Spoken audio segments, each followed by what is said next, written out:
Welcome to the Jordan B. Peterson podcast, Season 4, Episode 61. I'm Michaela Peterson. This is part 3 of Meaning, Awe, and Conceptualization of God, where we continue to investigate the religious realm. This episode is comprised of multiple Season 4 episodes from the podcast, specifically Jonathan Pajot, James Orr, and Nigel Bigger, Ian McGilchrist, Lawrence Krauss, Christopher Kazor, and Matthew Petrusek, and Bishop Barron. Today's part 3 is also accompanied by the release of the YouTube version of all 3 parts of our Meaning, Awe, and Conceptualization of God series. Before we start, I'd like to talk about Dad's Black Friday sale for his Discovering Personality course. From now until December 2nd, the Discovery Personality course will be available for $69 instead of the regular $140. Everyone's personality comes with a unique set of strengths and weaknesses, and getting acquainted with them can be decisive in how we tackle life's challenges and how we navigate relationships. Knowing that you're agreeable and need to learn how to stand up for yourself in order to match your partner can be game-changing to a relationship. For this Black Friday sale, we're offering a 50% discount. You'll get a free personality assessment when you get into the course. That's the personality assessment I've mentioned a lot. This is the lowest price the course goes throughout the year, so if you've been interested in taking it, you should check it out. You can visit jordanbpeterson.com/personality or visit jordanbpeterson.com and click on courses in the menu. It'll take you to the same page. I hope you enjoyed this episode.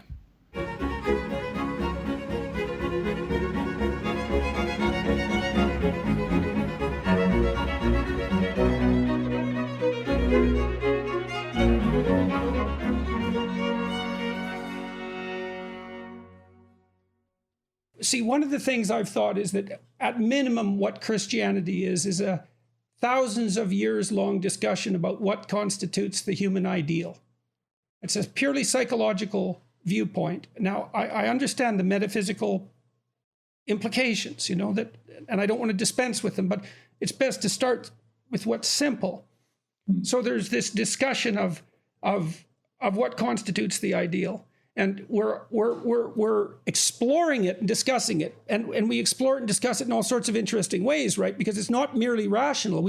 Bach writes this soul-inspiring music, and that makes us feel a particular way. And that's a hint as to the nature of the ideal. And then there's these great cathedrals that are built all across Europe, and they're awe-inspiring masterpieces of stone and light, right? So opposites conjoined, and they bring the primeval forest into the city, and they provide color, and the music is set in there.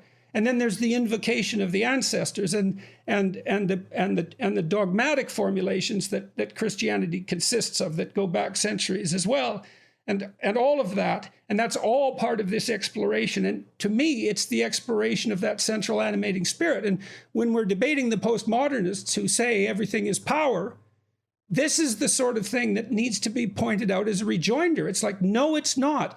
We're doing our best to manifest this ideal that we're discussing. We're flawed and fragmented and ignorant, and we don't know. So, for example, you asked me earlier, Nigel, what sort of things I had to discuss in order to make people attracted, say, to a discussion of Genesis. And what it is that I try to get the wheat from the text. And in the chaff, I think a lot of that's my ignorance. It's not necessarily chaff, but I'll leave it be because I don't have the intellectual wherewithal to make sense of it. So I just leave it be without despising it. Because I can't understand it doesn't mean there isn't something to it. Now, we're still stuck because we have problems like, well, the idea of the resurrection, which is obviously a very big problem in a very fundamental sense. And I leave that be, except to say that I have seen, in my studies of mythology, that there are stories of dying and resurrecting gods throughout history. And the idea of Christ seems to be of that type, although it's not only that, but it's something I can't touch, and that's a problem. But that doesn't mean that there isn't this investigation that we're all undertaking, including us in this conversation, of what constitutes the ideal and how we could manifest it if we could only understand it. And I think that's unbelievably compelling to people. And it's not only compelling, they die without it. Because we can't live with only knowledge of our limitations. We have to be moving towards an ideal. Yeah. Mm. Well, I mean, just a quick thought there. I mean, certainly within the Christian tradition, the claim is that God's decision to become incarnate is not accidental. He chose this particular human being, not just because he had to choose some human being in order to become a human being, but he chose a human being and, as it were, exhibited the qualities that he wanted to, as it were, disseminate as a kind of moral exemplar that were profoundly countercultural to the values and the exemplars of the time. So you think of the kind of the weakness of Christ in some contexts, the sort of the obviously the sense of self-sacrifice, the radical openness to those on the margins, the poor in particular, the ceremonially unclean, and of course to women.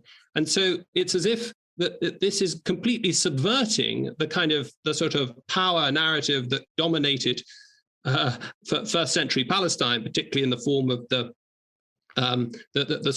Roman legions and the Roman imperium. And so I think that's a quick thought. I've really been struck constantly by some of Jung's descriptions of Christ as a member of the Trinity, because Jung makes much of John's sense of Christ, the logos that's there across time, which I read something like the creative consciousness that's involved in the bringing to awareness of being, something like that. So it's maybe identical to consciousness itself, at least in its higher stages. It's very abstract. But then there's Christ, the carpenter, who lived in a particular time and place, which is kind of a mystery, because everyone asks, like in the movie Jesus Christ Superstar, why that time and that place? And the answer is, well, it has to be some bounded time and place. And so if what Christ is a representative in some sense of what a human being is that there's a divine aspect to us, which is this creative consciousness that's very abstract, but it's also localized intensely, in an arbitrary thrown, to use the existential phrase, historical context. And then each of us is unique in that manner, but there's something universal about each of us too, that enables us to reach out to each other and also gives each of our individual lives a larger significance that otherwise they just wouldn't have at all. Well, yes, and the significance. One of my students once asked me a brilliant question: is like, well, if all stories have the archetypal structure, why not just tell the same archetype over and over? And I thought, well, isn't that so interesting? Because what you want old wine in new skins, so to speak, right? You want the universal story particularized. And then I thought, well, that's exactly what Jung said about the figure of Christ, is it's the universal story particularized. And both of those, like both the particularization and the universality, it's the intersection of those two that produces the meaning. And it also produces, like, I guess you say meaning, I would say human dignity. Because on the one hand, there is individuality. No one quite grasps the truth or speaks the truth in my time and place like me. So in a sense, everyone is a unique prophet and has a unique responsibility, but we are commonly subject to a universal order, universal obligations, universal calling, which endows our little lives with a larger significance. The important things are hard to articulate in words. They're implicit meanings. All the deep things like love, religion, poetry, music. How do you say these in words? How do you say them in language? But they have extraordinary meaning and power. They're the things we live for, not for the things that we can say, put down in a notebook, if you know what I mean. I try to look at things scientifically insofar as the science allows those things to be viewed. Okay. Well, and so to the degree that I can look at religious matters from a biological perspective, I do that because it's simpler. Okay. So I believe that the religious instinct manifests itself in a variety of fundamental motivations, but they're abstract motivations to some degree. So the experience of awe, that's a major one. The experience of beauty, that's another one. The experience of admiration and the desire to imitate, those are crucial. And so one of the things that I would point out, you can tell me what you think about this, and I've been trying to formalize this idea, and I don't know its extent. So I look at Christianity in particular, although not uniquely Christianity, but Christianity in particular, as a thousands of years investigation into the structure of the abstracted ideal to imitate. So imagine we imitate those we admire. Okay, but we're abstract creatures, so we want to know what's the essence of what should be imitated itself. Now, we investigate that. It's not all explicit. We have to represent it in music. We have to represent it in art. We have to represent it in architecture, because we're hitting at it from multiple different domains. And that is a reductionistic argument, right? It says nothing to do about divinity itself. Sure. It's purely psychological or biological argument. You're saying that everything is relevant, that what these philosophers were talking about, what these artists were painting, what these musicians are doing, what filmmakers are doing, this is all something that's trying to get us that way. No, that's what a cathedral represents. You know, it's an expression in stone of this yearning to bring the material world into harmony with the spirit. It's something like that, and that's what music does as well. And there's this proclivity within us to strive upward. And the cathedrals, they're absolutely amazing. These lattice-like structures of stone. There's something about the harmonious interplay of shadow and light that's key to it as well. It's like the opening up of dark matter to the light that pours in. That's all embodied in the architecture. And I can't say, and neither can anyone else, what that ultimately represents. And then to bring music into that space and tradition, it's all pointing upward to something, to the direction that we're supposed to go. It's so terrible to see these buildings empty out. I mean, thank God that they're being preserved in some sense by the tourists who come there driven by a sense of awe.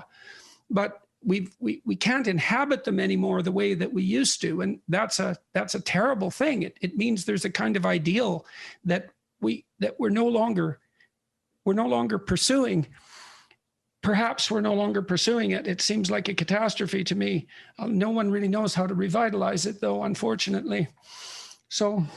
Well, I think one of the problems to me when I was in Paris working on Man in the Iron Mask, I would want on a Sunday morning to go to a mass, and it was very difficult to find.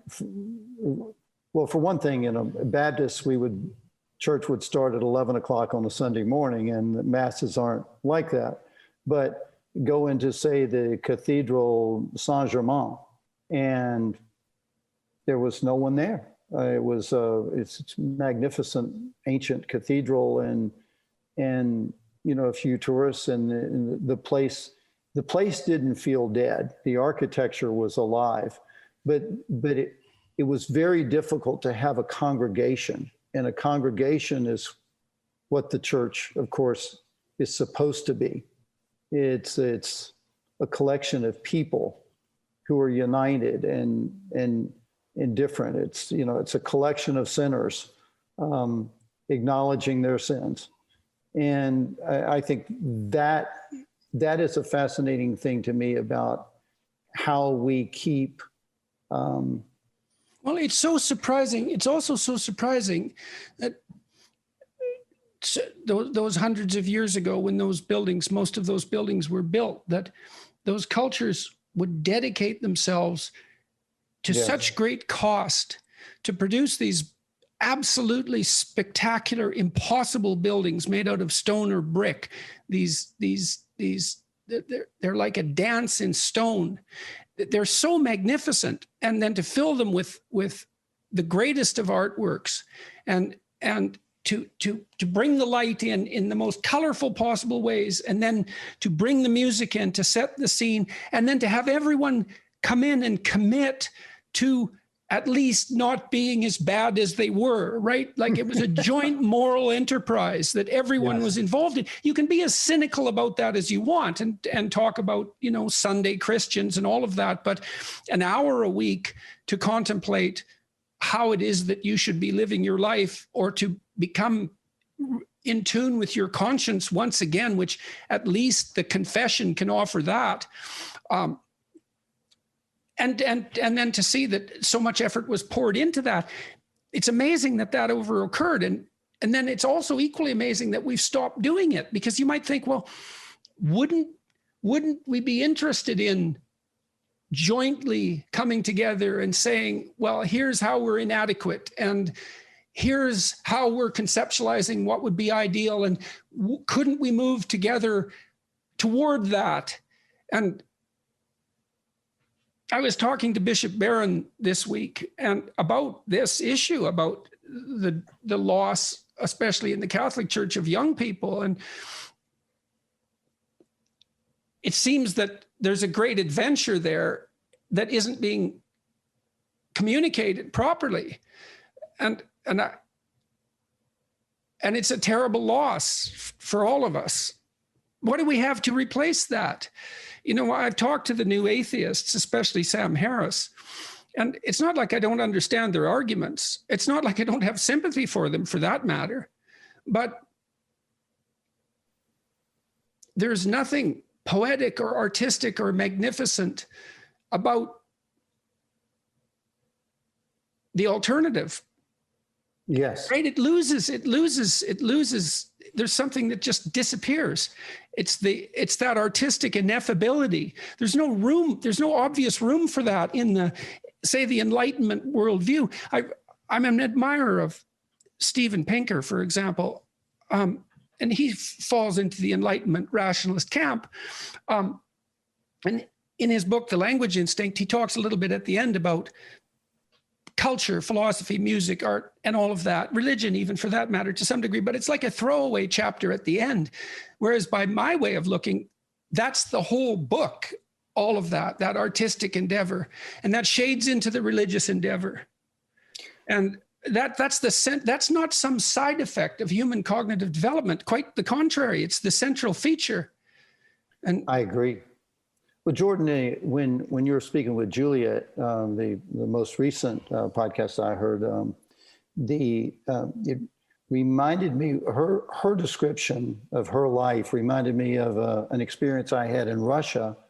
I was in St. Petersburg, and we were doing a scout for a film I wrote called Love and Honor, based on a novel that I wrote. And we were finished with the scout. We had seen everything that we were scheduled to see.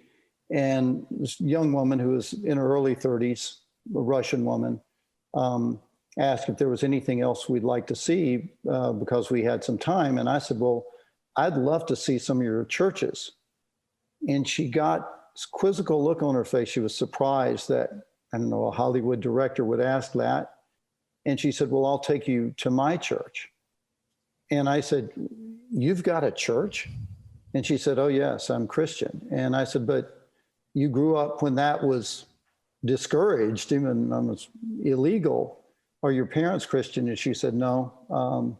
Their mother's a confirmed atheist. Her father was baptized as a child, but he's also an atheist. And so I said, well, how did you become Christian?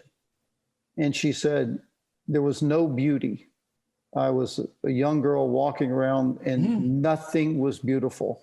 And one day I passed the church and I could see candlelight in it and heard music coming out. And I went in and I kept going and I kept going and I became a Christian. And that to me says so much. And people have no idea. They have no idea. That's why I wrote chapter 8. They have no idea how much they're starving for beauty. Yes. Like it's a hunger that goes far beyond, well, let's not say that. It doesn't have to go beyond material hunger, but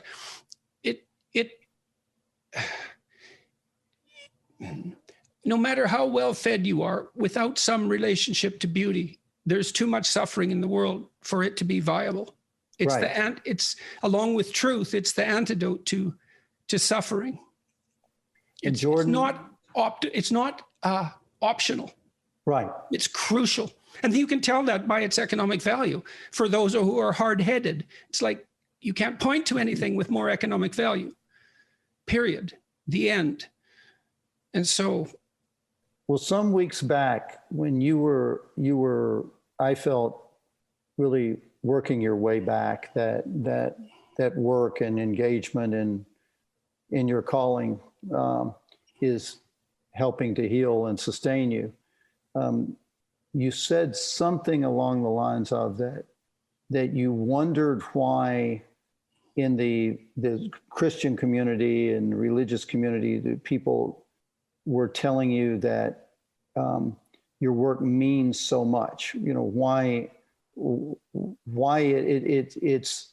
it's somewhat overwhelming to realize that so many people are drawing from you. And I think I can tell you. It is completely. It is. Well, Today I was sitting on a bench with my friend who walks with me, and this kid came up to me and he said, apologies for interrupting you, but I was listening to your podcast while I was walking down the street and I saw you here. He said,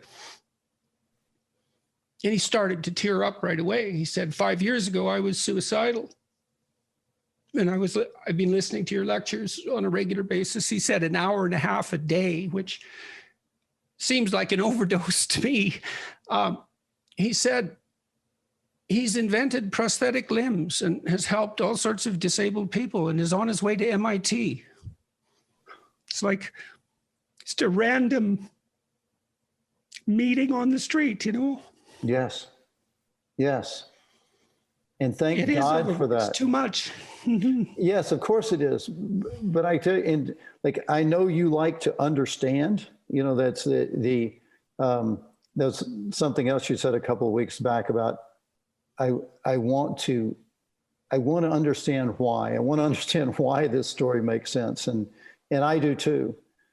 But the what of it all, that to me gets at the why of it all. But the what of it all is that you speak to people like me and like others who know this experience of more, who know what it is to stand in awe, to feel the awe of a moment, and you combine all the different elements of perspective, of thought, of experience, and you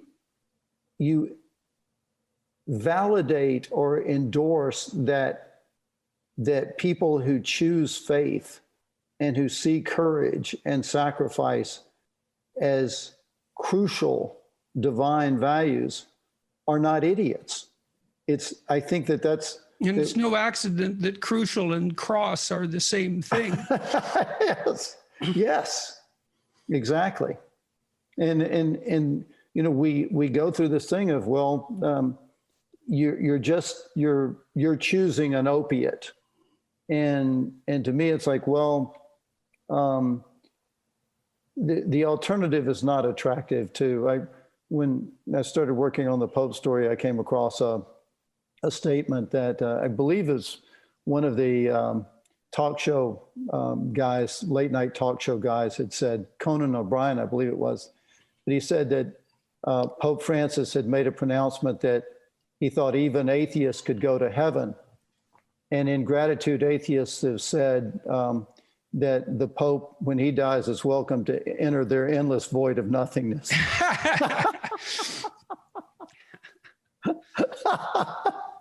So, well, the problem with that worldview is, in some sense, that endless void of nothingness confronts us right here and now. Yes, exactly. That I try to tell people I'm not so much concerned about life after death as life after birth. Like Jesus said, "Come that you can have life and have it more abundantly." And I'm not trying in a movie to espouse my particular dogma. I don't believe in my own dogma. My own dogma is limited, and I'm not trying to think that. When I was in school and I'd study systematic theologians, and I remember asking my mentor, who was the head of the department, what is really the point? What are they trying to do? And he said, well, they're trying to have a system of understanding that holds up from every angle. Mm-hmm. I thought, but well, how's that working out for them?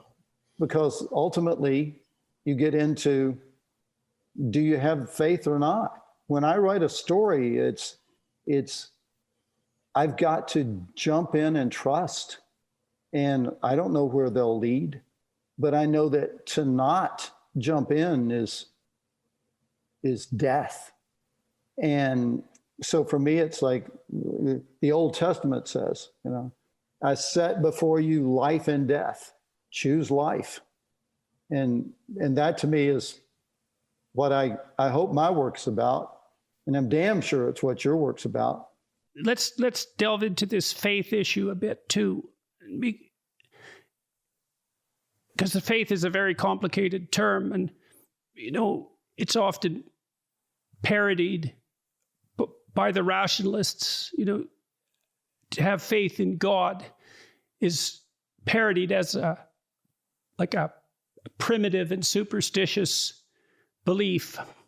But my psychological investigations convinced me that there's no action without faith. Because we are always stepping into the unknown, we have to take a leap of faith to exist, to do the simplest of things, literally to move. And that has to do with what I said earlier, is that we're trying to move from a place of less value to a place of more value. So we have to make some assumptions about what constitutes value. And then we have to believe that our actions are going to have the outcome that we desire. And we do that without evidence. I mean, that's partly why to be human is to be riven with anxiety. It's because there's no certainty. And so you can't act without faith. And so then the question might, if you accept that proposition, you can't act without faith. And I don't believe that that's a disputable proposition unless you view people as deterministic in the way that clocks are, so that we're just stimulus response machines. It seems to me that instead we're moving into the unknown. And we do that in dread, in some sense, dread and hope. And we do that because we have faith. And when we lose that faith, our lives fall apart. And we don't know which way is up or down.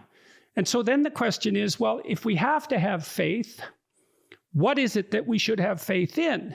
And then the answer seems to be something like, well, we should have, if we have to make a decision about that, maybe we try to have faith in in the idea that the best should be pursued and will prevail as an organizing principle. And then the question is, well, what is the best?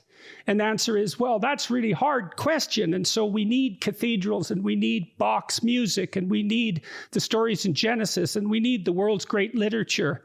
And we need all of that, theater and drama and art and aesthetics, to help us understand what the best is and to determine how it should prevail. And I don't see that technically as any different from, I think it is the same thing psychologically as the worship of Christ. I think it's the same thing. Because, again, I'm trying to speak psychologically to think about what Christ represents. I'm not thinking about him as a historical figure. That's something we can get to later.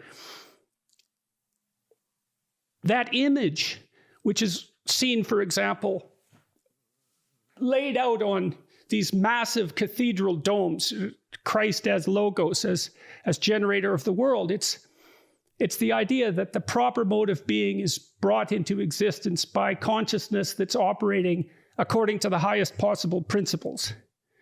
And why wouldn't, and that is the kind of faith that's maybe got some courage associated with it, right? I'm going to act as if this is the case. We're all going to act as if this is the case. Now, that begs the question, does that make it real? Well, Pope Benedict XVI, who's a great intellectual hero of mine, said the church always does three essential things. The church worships God, it evangelizes, and it cares for the poor. Poor broadly construed, as I say, anyone who's suffering, right? But that first move, as we said earlier, is indispensable. The church worships God. It teaches the world right praise, because without right praise, the whole thing falls apart. Secondly, it evangelizes. What's that? Well, that's a cool thing too, because euangelion in Greek, good news. They were playing with that because the Romans would have used that in the eastern part of the empire to announce an imperial victory. they would send an evangelist ahead with the good news. Evangelion, hey, Caesar won a victory. So these very edgy first Christians who had zero social status, no power, no military behind them said, oh, no, I got the true Evangelion. It's about Jesus risen from the dead, who was put to death by Caesar, but whom God raised. So that's the proclamation of the good news, that now we have hope. Now the sacrifice has been made, and God's love is greater than anything that's in the world. Okay, now I got those two things in place. Now serve the poor. Now go where the pain is, go where the suffering is. But if you divorce them from each other, and that has happened. So who cares about worship? And that's fussing around with altars and sacristies. And who cares about evangelization? Let's just get down and serve the poor. Then it does devolve simply into social work, right? But if the three are together, worship God, evangelize the dying and rising of Jesus, and serve the poor, now the church is cooking, you know? All right, so let's look at the second one of those. So, Yeah. you know, it seems to me, I can understand this, not that whether I can understand it or not is a hallmark of its validity, but I have to try to understand what I can understand. I can understand the idea that bearing forward in a moral direction, acting as if being is intrinsically good, and that humanity as part of that is also intrinsically good, bearing all that up as a set of propositions, even in the most extreme cases of suffering, I can see that as a valid moral good. That's Christ's refusal to be, what would you say, corrupted by the injustice of his and terror of his fate. And so that might be something like, you don't have the right to become a tyrant no matter how badly you were tyrannized, let's say. And I think that's an unshakable moral proposition. But then there's the resurrection element of it, because I could say, well, the first thing I would say is, well, I kind of understand that psychologically. Parts of us die, and they have to die because they're in error. They have to be cast off, and we're reborn constantly as a consequence of our movement, our ascent forward. There's no movement forward without some death of the past. And so I can see the resurrection idea as a metaphor for the part of us that continues onward despite our failures and constantly reconstitutes our spirit. It's not something trivial, but then there's the insistence in the church of the bodily resurrection, which is, well, let's call that a stumbling block to modern belief. No doubt about that. That's something more than mere metaphor. And so you might ask, well, why is it insisted upon? Why isn't the proposition that you have a transcendent moral obligation to bear, to operate for the good of all things, regardless of your suffering, a hard line, no justification with the defeat of death necessitated?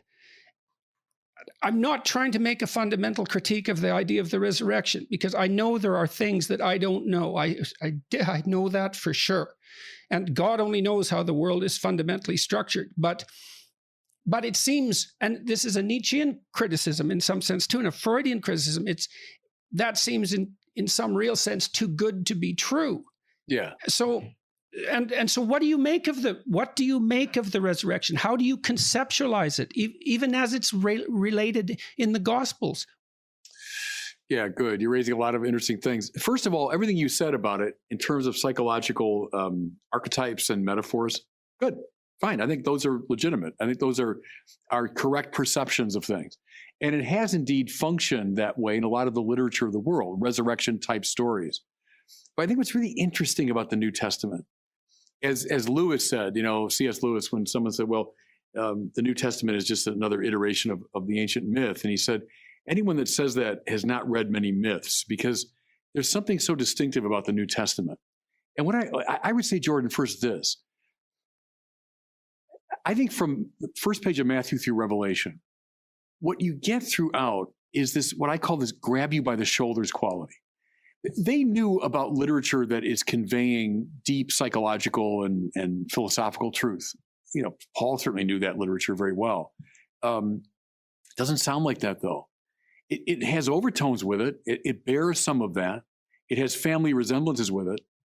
But what you find on every page is this evangelion, It's good news. So everything you said is true. I think it is true.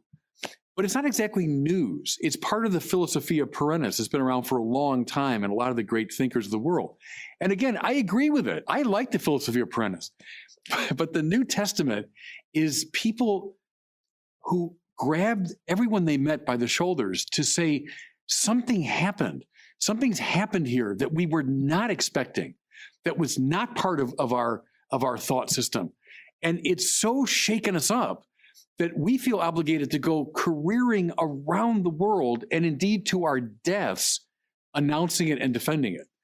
And what it was the fact, you hear it in the 10th chapter of Acts of the Apostles, this sort of almost tossed off line, we who ate and drank with him after his resurrection from the dead. I don't think people trading in mythic talk use that kind of language. Mythic language, and again, I say it with high praise. I love the myths. But, once upon a time or in a galaxy far, far away, and then a mythic story unfolds. But you read the Acts of the Apostles. Did you hear about what happened? It first was up in Galilee, and then in Judea. Those people that remember John the Baptist? Well, and then this Jesus, and then in Jerusalem, and then we who ate and drank with him after his resurrection from the dead. That's what, and then look at Paul who saw him on the road to Damascus. Now the Pauline letters, man, they do not read like myths. They just don't. And I love the myths. I love the Philosophia Perennis, but it doesn't read like that. It reads like someone who has been so bowled over by something, and he wants you to know about it, and it's changed everything. And I think what it was what we said earlier. It's, okay, now we know God's mercy and love is greater than anything we can possibly do. Why? Because we killed God. And that's why Paul will say, I'm going to hold up one thing to you, Christ and him crucified. And crucified him, man, it was the most horrific thing they could imagine in the ancient world. It was deeply embarrassing even to talk about a crucifixion. Paul says, no, let me put it right in your face. See, the author of life came and we killed him. But I got the good news, Evangelion, is God's mercy and love is greater because he brought this Jesus back from the dead. Well, you do have the following argument, which is that it isn't clear which is harder to believe, whether that happened or whether people made it up. Because if they made it up, that was really something. And that does strike me quite frequently reading the New Testament. Yeah. There are lines in there that hit so hard you think, it isn't obvious to me how someone could have just thought that up.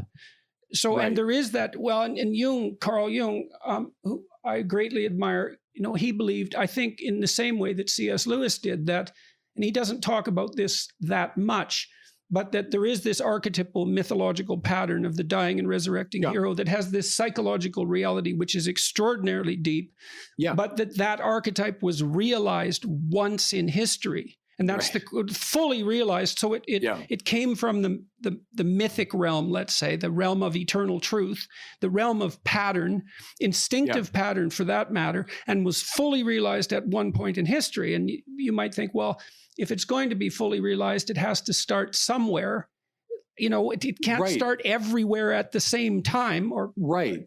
What does an archetype look like when it takes flesh?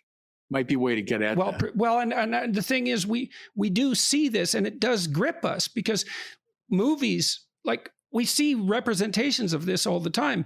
In my new book, I talk a fair bit about Harry Potter, and Harry Potter is definitely an archetype taken Christ figure, taken flesh. Well, clearly he's in battle with Satan himself, obviously. I mean, and she has an unbelievably profound mythological imagination. And the thing that's so fascinating about all of that is that because her mythological imagination is spot on, she captivated the entire globe and produced this immense storehouse of wealth and dominated the entertainment landscape for a decade. And people don't take that seriously, but it's a great mystery to watch that.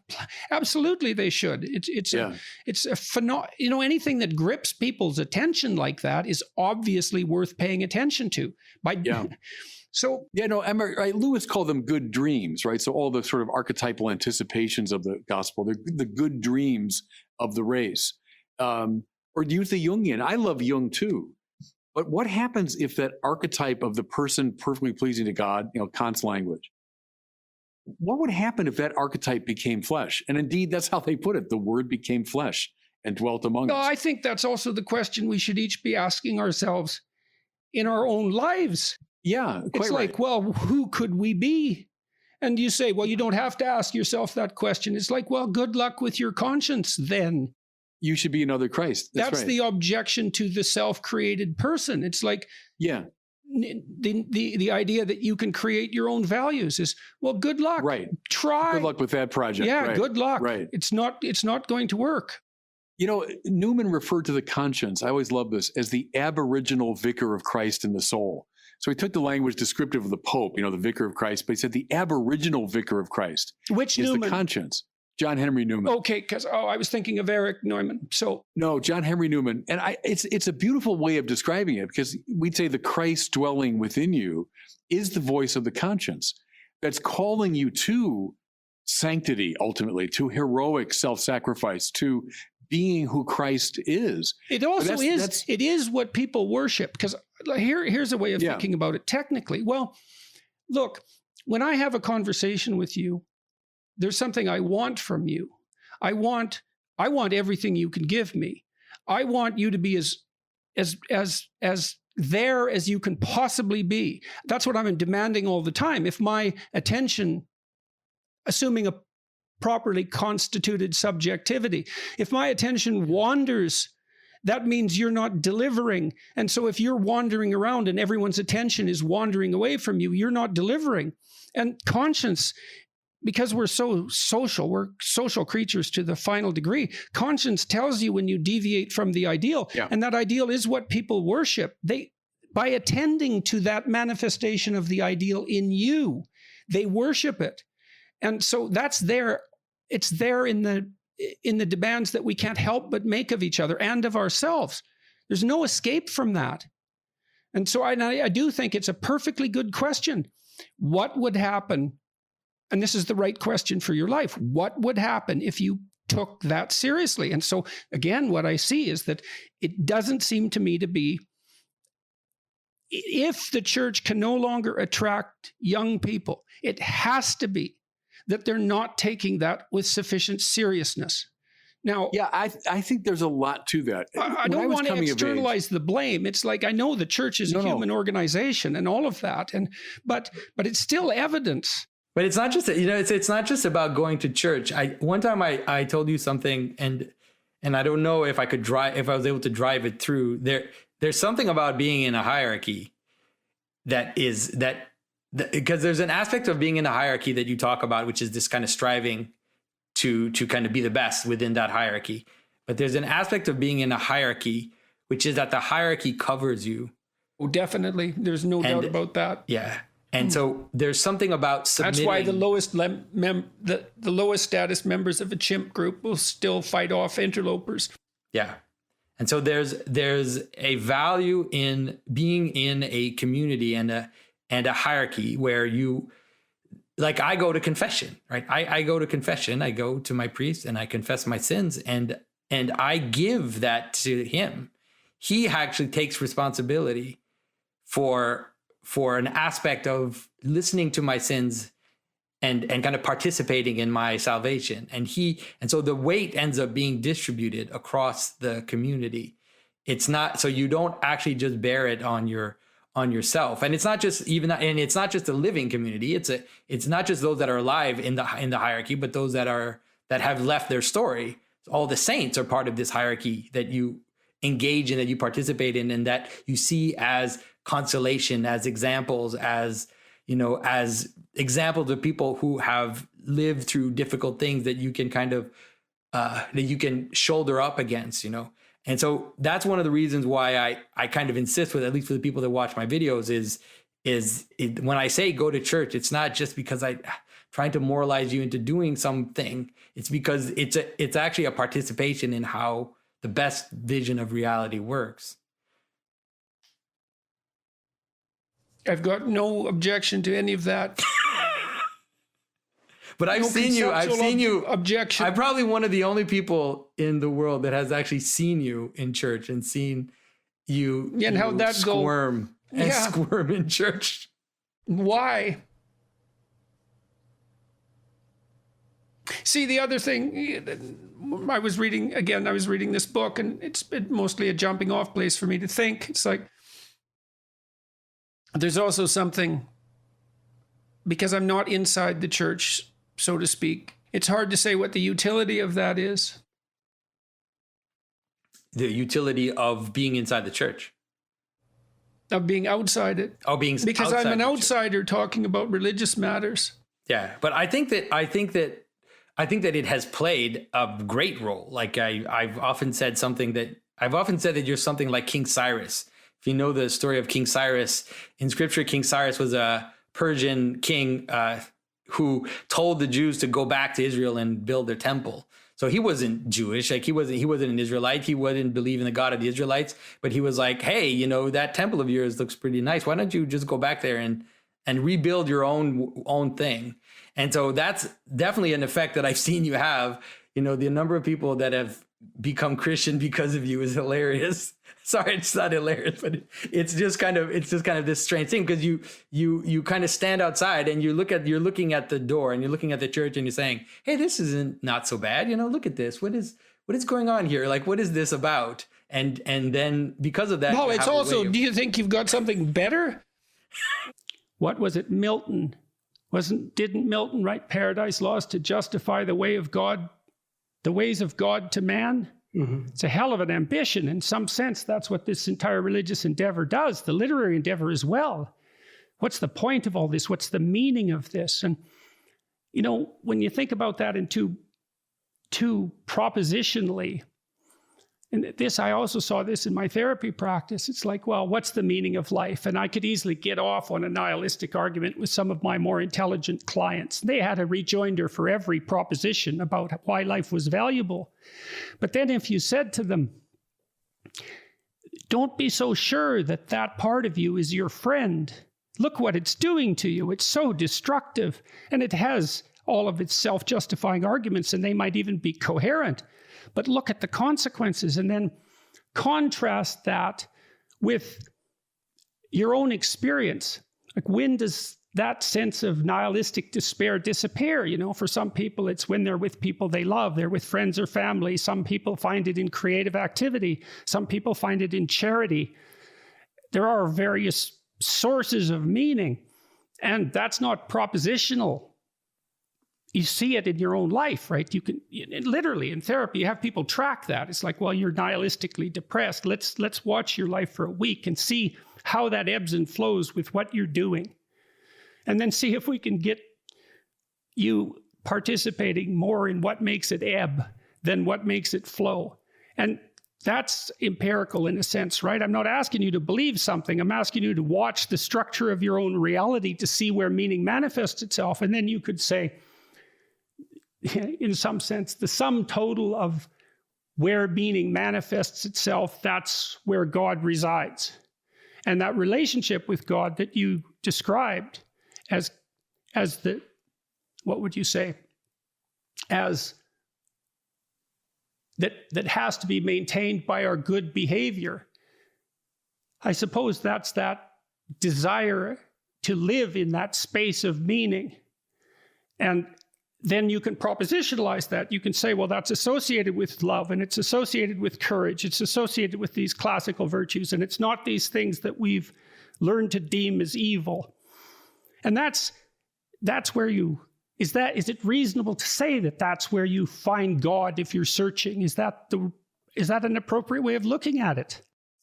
I think so. I met a guy one time who told me he went to a lecture, and the lecture was on God's existence, and the guy was lecturing. And then after the lecture, my friend came up to him and said, everything you say is a bunch of malarkey. There's no God. It's just, your lecture is just meaningless.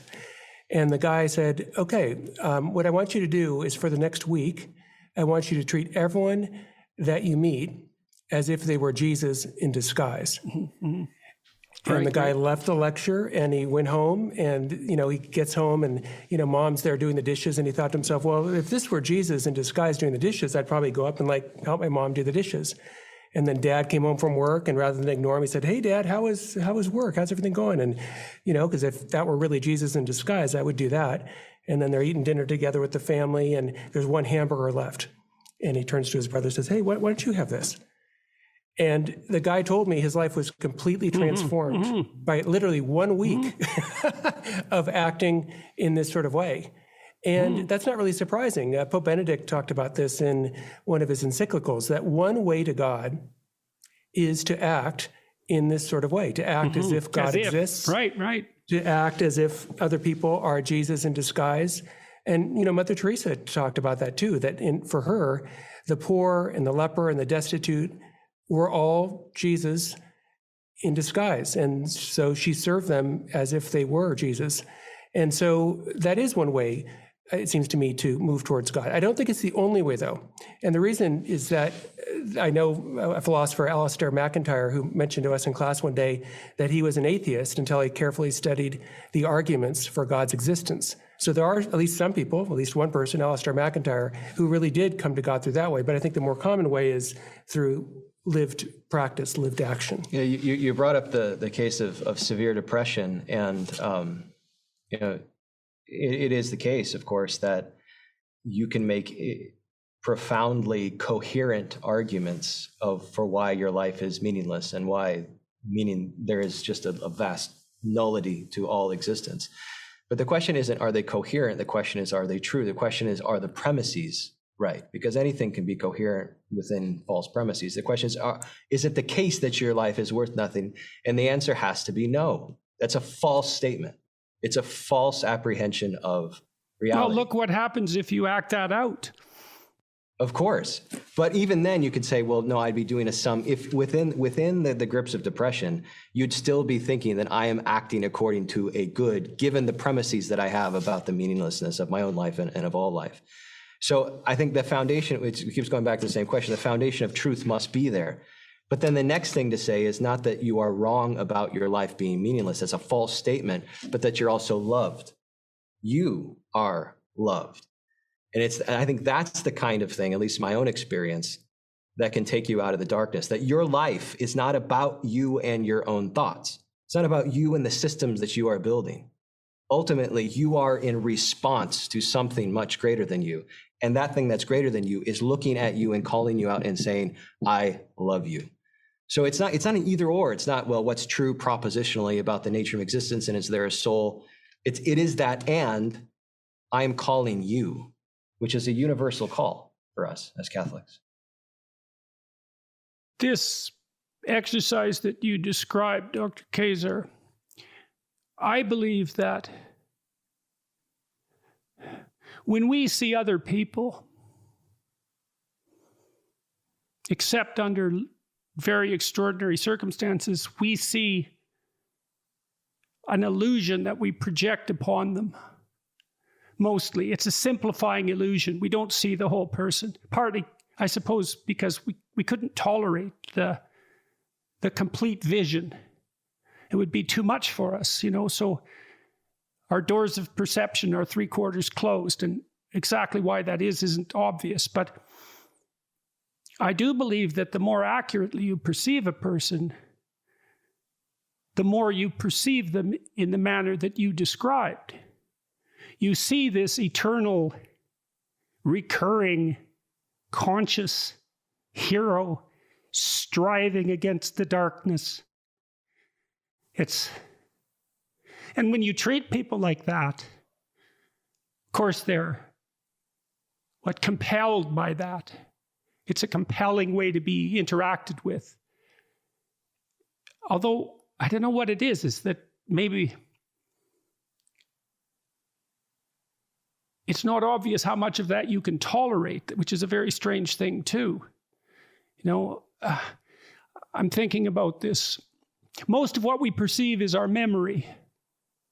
And sometimes that is stripped away and we see what's there, but seeing what's there is awe-inspiring. It's gripping and it instills terror. And I think that's the same as the burning bush.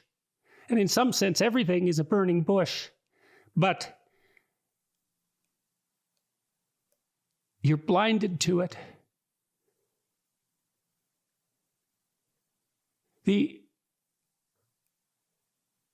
You see what's there, I think, when you really love someone. a child. You really see that in a child if you're a parent, right? You don't see a generic baby, you see that actual person. So that memory that pushes generic baby into your field of vision dissipates and you see what's actually there, and that love drives that. I imagine it does that. Love seems to, like I always thought, when people fall in love with one another, they see the perfection that could conceivably exist. It's like the curtains of illusion pull apart momentarily, and you see the paradisal state that could be there hypothetically if everything was done properly. And that drives the love. And then maybe if you work across time, you can achieve that to some degree. Because other people think about themselves as deluded when they're in love. And that's a very cynical way of looking at it. It certainly doesn't apply to the love between a parent and a child. Yeah, I think you're right. I mean, I know in my own life, having children has been such an unbelievably enriching experience. And I think about, especially when kids are little and they're asleep, you go in there and they're just sleeping and you see their little chest moving up and down. There's something painfully beautiful about that. I mean, you just wish it could go on just indefinitely. And for me, that is something that taught me something about God's love, right? If God really is God the Father, well, then, that's sort of how he looks at us. And he sees the good, he sees the effort, and of course there's imperfections too. But I don't know, for me, having children is a kind of, I try to sometimes tell my students, most of whom don't have kids, what it's like. And it's very hard to describe. So the best way I came up with was, well, remember when you were a little child, you're like 6, and you thought, boys have cooties, girls have cooties, and the idea of romance or kissing someone is just repulsive. And then, you could imagine trying to explain to a 6-year-old, look, at some point you're going to look at someone else and just find this person unbelievably captivating, and you're going to want to kiss them. And you can say the words, but a little kid's been like, oh, no way, that's hard to describe. And I think becoming a parent is similar to that in that, yeah, it seems to me that it is so enriching that and has given so much, at least to my life, including calling out something for me that would have never been elicited. Because there's kind of sacrifices that you'll do for a kid that you'll never do for an adult. So that's interesting. That ties in with this idea that you brought forward of treating everybody as if they were manifestation of Christ. You see that meaningful fragility in your children, and it's beautiful. And maybe if you've been warped and hurt, you get resentful about it and jealous of it, and that can lead to all sorts of terrible things. But to the degree that you're privileged to see that calls you to be a better person. And you can think of that, biologically. Well, you have these fragile creatures that you're responsible for. Of course, that's going to call you to a higher mode of action, because otherwise they're not going to live, So it's very practical. But what you see there is if you view someone with love, then it's incumbent upon you to treat them as if they're valuable.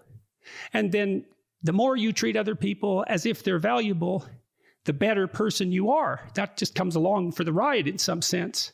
So none of that seems questionable to me. That seems solid.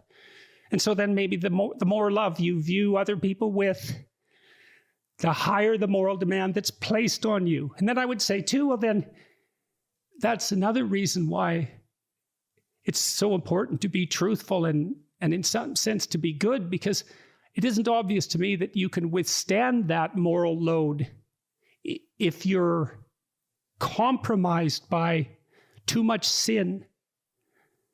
It's too much. And that's another thing that we're not very good at teaching young people about. You shouldn't do that. It's like there's a sanctimonious authority that goes along with that that's the wrong tone. It's more like,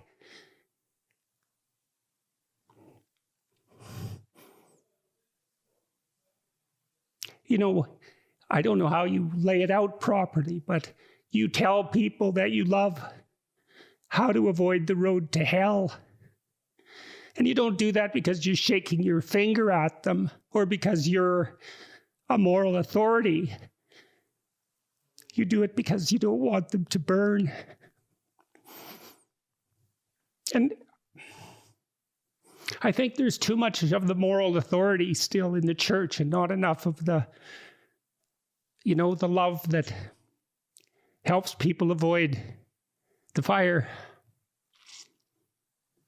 I think that what you just beautifully described is the unity of the love commandment, that you love God with all your heart and all your soul and all your mind, and you love your neighbor as yourself. The love of God identifies the pattern, and then that interplay between the love of the neighbor and the love of the self. They're differentiated but inextricably intertwined. And Right. so to love the neighbor is to see the neighbor as he or she actually is, and to respond to the actuality, not to your desires, not to what you want this person to be in a utilitarian or instrumental sense, but to the reality of that eternal soul right there. And in and through that, then you see who you are. And that's a commentary on the Ten Commandments, right? That's Christ's summation of the Ten Commandments. So that's another illustration of that abstraction. Proper behavior, the story on top of that, the propositions, that would be the Ten Commandments, let's say. So then Christ is challenged on the Ten Commandments, something like, rank order these if you're so wise. Yeah. Right? Right, exactly, because you're going to say something heretical. And Christ does this unbelievable sleight of mind and extracts out two superordinate principles.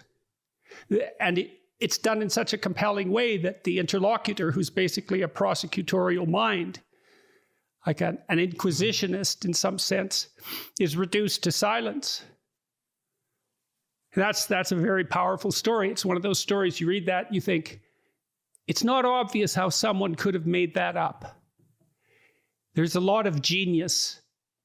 There's an immense well of moral genius in that story. And the idea that that's some sort of casual, false construct, produced for the purposes of power. It's like, well, you try to write a story that short, that is that wise. See how far you get with it. So. No, I'm a Catholic. Heck, ritual's our whole thing, Yeah, well, there's peace in ritual, right? That's the thing. You know what to expect. That's it's right. a place of safety. And in a world that changes constantly, ritual is the only thing that provides order. And so we may need that now more than ever because things are changing so unbelievably fast, which is Especially also partly why the church should be careful about being too relevant. It's like... Yep, I agree, yeah. Catholicism is as sane as people get. It's Baroque, right? And it's Gothic, not Baroque. It's Gothic. It's dark. It has the same aesthetic in some sense as a horror film. And I'm not saying something denigrating by that. It's part of its strange mystery. And all that strangeness is necessary because people would be much more insane without it than they are with it. And it's a container for that religious impulse. And that impulse is to the good. Yeah, and the image of the crucified Christ, and also the act of communion, gathers in all the extremes together, right? It's like, if you think of the symbolism of communion, you'll notice that it gathers in every extreme, from the highest to the most transgressive. All of it comes together. Well, it's worth unpacking that. It's ritual cannibalism in the service of God. Yeah, but it's also seen as a normal meal of communion, and it's then also seen as a sexual union, because there's a relationship, there's a notion in which then in the altar and in that moment of communion, there's the joining of heaven and earth. They raise up the chalice, and there's this joining, which is this image of this sexual union between God and the soul, between God and His church. And so all of it just jammed into this ritual as a kind of center of reality, would call it. And so, like you said, if you get rid of that, then you're going to have all kinds of strange, factitious versions of it that are going to pop up.